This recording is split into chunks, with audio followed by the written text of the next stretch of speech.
This time, News Channel 19 showed up unannounced. What we confirmed during our visit raises new questions. See for yourself in our 19 Taking Action investigation, who's living at Lawrence Place. First, and your criminal history has come up. Fast forward.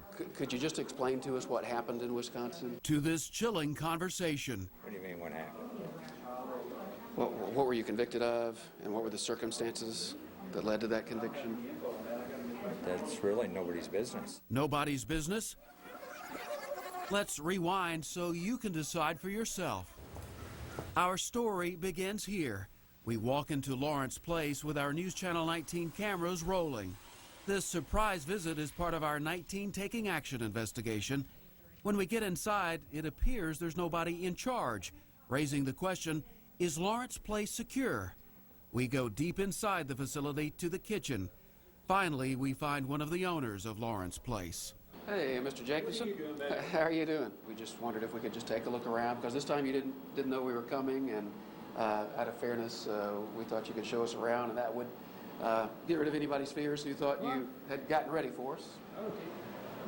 While we walk, I ask Roger Jacobson about the failing grade of 38 issued by the State Health Department.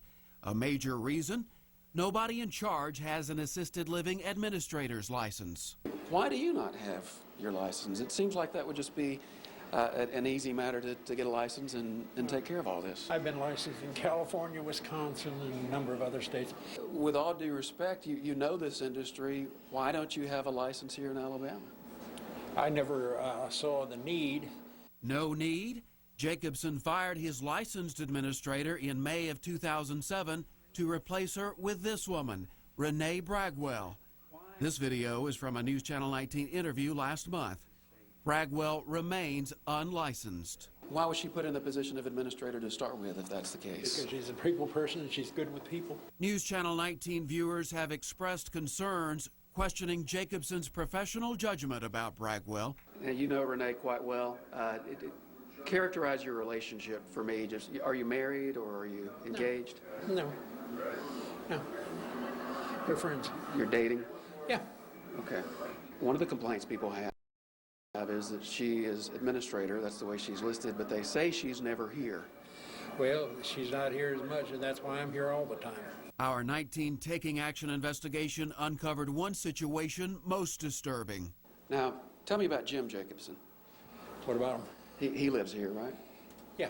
Can you show me his room? We've seen some of the other residents' rooms. Jacobson took us around the corner to his son's room. See if he's here. For a few seconds, we wait to see if anyone is inside. Probably not. Can you see if it's unlocked? I can't see if it's unlocked. It's not. Okay. I know when he doesn't answer, it's locked. Tell me about Jim. I mean, what's his background? We've had some people express concerns about him because he's living here, and they're just worried that he's here. Should they be worried or not? Why would they be worried? I mean, it's a maintenance man. He fixes everything for everybody, and he paints pictures for people. He does a lot of different things. In fact, he just gave one of the ladies here a very fancy portrait that he'd done for her. Can you tell me about his criminal record?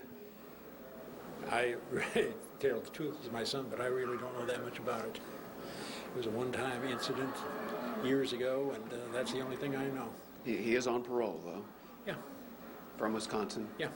For first-degree attempted murder? I don't know that. I don't know that. I really don't. News Channel 19 does know what happened, and we tracked down these court records to prove it. It happened in 1992 in Manitowoc County, Wisconsin. Jim Jacobson was upset with a man.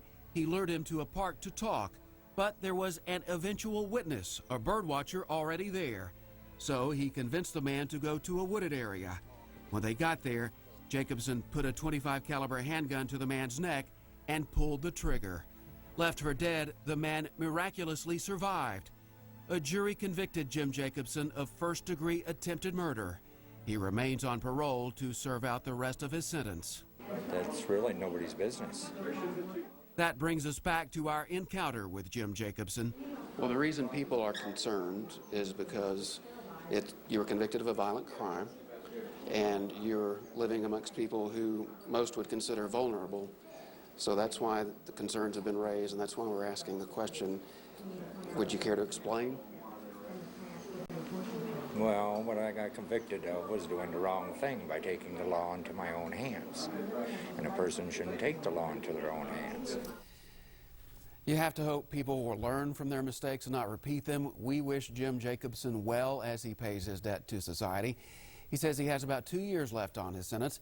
However, for some people with loved ones in the assisted living home, this is at best unsettling. Now, I talked with Rick Harris at the State Health Department. He says there's no regulation or law against a parolee working or living at an assisted living facility. Elise Harris did say, though, most assisted living managers would have used better judgment to have stopped a situation like this from ever happening. And when are we going to know if that hearing in Birmingham goes forward?